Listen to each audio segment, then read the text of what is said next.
There is a person in your life right now who irritates you beyond reason. Maybe it is a coworker who constantly seeks attention. Maybe it is a friend who brags too much. Maybe it is someone online whose confidence feels unbearable to you. You watch them, and something inside you tightens. You feel a kind of disgust that seems almost too strong for the situation. You tell yourself you just have high standards. You tell yourself you simply cannot tolerate certain kinds of people. But what if the real answer is far more uncomfortable than that? What if the person you cannot stand is actually showing you something about yourself that you have spent your entire life trying to hide? This is not a comfortable idea. It was never meant to be. It comes from one of the most brilliant and unsettling minds in the history of human psychology, a man named Carl Gustav Jung. And what he discovered about human nature over a century ago is still so accurate, so precise, that it feels like he was describing the person sitting in front of a screen right now. Jung spent decades studying the human mind, not just the surface-level thoughts and daily behaviors, but the deep, hidden architecture underneath. What drives people, what destroys them, what they run from, and what they cannot stop seeing in others. Through thousands of hours of patient sessions, through his own brutal self-examination, through his study of myths and symbols and dreams across every culture on Earth, Jung arrived at a conclusion that changed psychology forever. Every single human being carries a hidden self, a buried version of who they are, a collection of traits, impulses, emotions, and desires that they decided at some point in their life were unacceptable, dangerous, shameful, wrong. And so they pushed those parts down, deep into the darkness of their own unconscious. Jung called this buried version the shadow. You did not choose to create your shadow. It happened automatically, beginning in childhood. When you were young, you were a completely open system. You felt everything and expressed everything without a filter. You got angry and you showed it. You felt greedy and you acted on it. You wanted to be the center of attention and you demanded it. You were selfish sometimes. You were cruel sometimes. You were loud and wild and uncontrollable, and then the world began to respond. Parents corrected you. Teachers punished you. Friends rejected you. Society sent you thousands of small daily signals about which parts of you were acceptable and which parts needed to disappear. So you made them disappear, not by destroying them. That is impossible, but by burying them so deep that you could no longer consciously feel them. You built a version of yourself that the world would accept. Jung called this constructed version the persona, the mask you wear, the self you present, and everything that did not fit into that mask got pushed in the shadow. Here is where it becomes truly fascinating. The shadow does not die just because you stop looking at it. It does not quietly accept its exile and leave you alone. It grows in the dark. It accumulates energy, and it finds ways to express itself, whether you give it permission or not. One of its most powerful and most invisible methods is something Jung called projection. When a trait inside you becomes too painful to acknowledge, your unconscious mind does something extraordinarily clever. It takes that trait, rips it out of your own self-image, and projects it outward onto other people. You no longer see it as something inside you. You see it as something that exists out there, in them. The person you despise, the behavior that makes your skin crawl, the quality you find utterly repulsive in another human being. Jung is telling you that these reactions are mirrors, not windows. You are not seeing them clearly. You are seeing a reflection of something you have refused to see in yourself.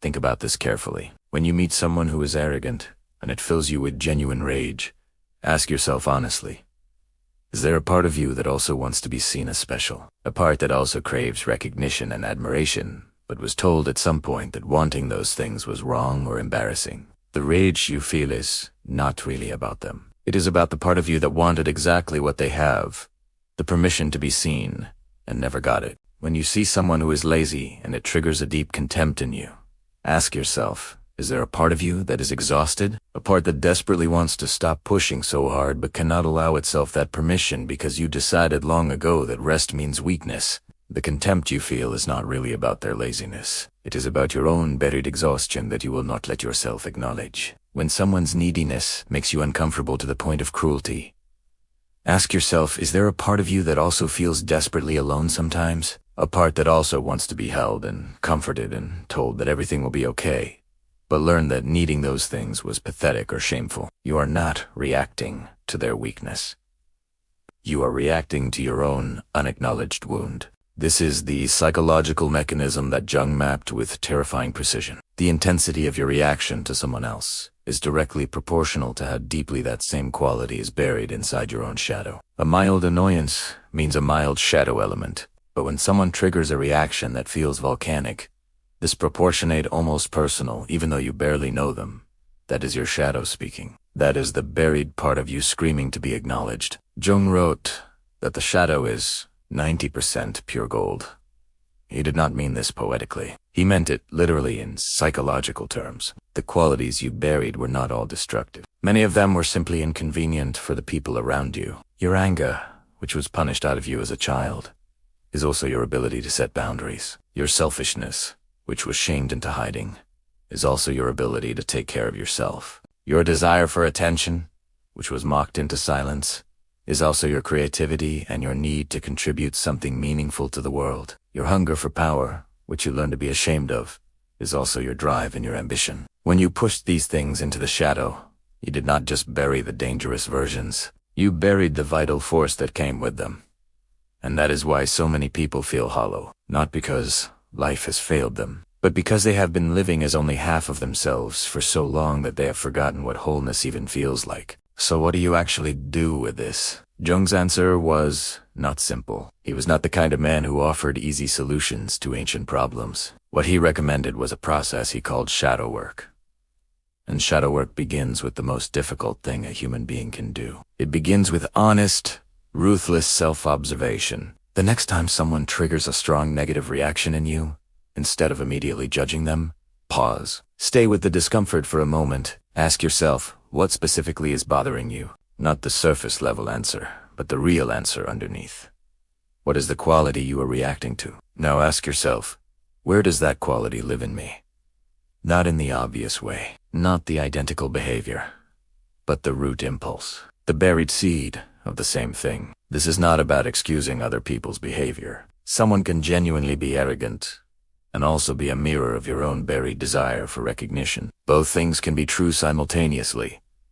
The point is not to stop having standards. The point is to stop being unconsciously driven by wounds you refuse to look at. The second part of shadow work is even more confronting. It requires you to look at the qualities you are most proud of in your persona and ask whether their opposite is hiding in your shadow. If you pride yourself on being an exceptionally giving, selfless person, the question Jung would ask is, where is your buried selfishness? If you pride yourself on being completely rational and logical, where is your buried emotional chaos? If you pride yourself on being humble, where is your buried arrogance? The shadow is always the equal and opposite of the persona. The brighter the light you project outward, the longer the shadow it casts behind you.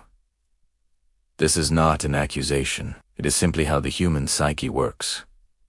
Nobody escapes this architecture. Jung himself was not exempt. He documented his own descent into the shadow in painful detail in what he called the Red Book, a private journal he kept for 16 years, where he went deliberately into his own unconscious and faced what lived there. It nearly destroyed him. He described encounters with figures from his own psyche that terrified him. He heard voices that challenged everything he believed about himself. He sat with the darkest impulses of his own buried self and chose, again and again, to look rather than run. He described this period as the most important work of his life. Not his published theories, not his famous patience, but the years he spent facing himself in the dark, because that is ultimately what Jung believed human life was for. Not comfort, not success, not the approval of others, but the journey toward what he called the self, the integrated, whole version of a human being who has faced their shadow and claimed it, who has taken back the projections they placed on others, who has stopped being driven by unconscious wounds and started making genuinely free choices. He called this process individual, and he believed it was the most important thing a person could do with their time on Earth. The person you cannot stand right now is still irritating you. They have not changed. The question is whether you are willing to use that irritation as a doorway rather than a wall. Whether you are willing to sit with the discomfort long enough to ask what it is actually trying to tell you. This is not easy work. It was never designed to be easy. But what waits on the other side of it is something most people never find. A version of yourself that is no longer at war with itself. A life where the energy you've spent judging others gets redirected into becoming who you were actually meant to be. Jung spent his entire career pointing toward that possibility, not because it was comfortable, but because he believed, with complete conviction, that it was real. The shadow is not your enemy. It never was. It is simply the part of you that has been waiting, in the dark, for you to finally come home.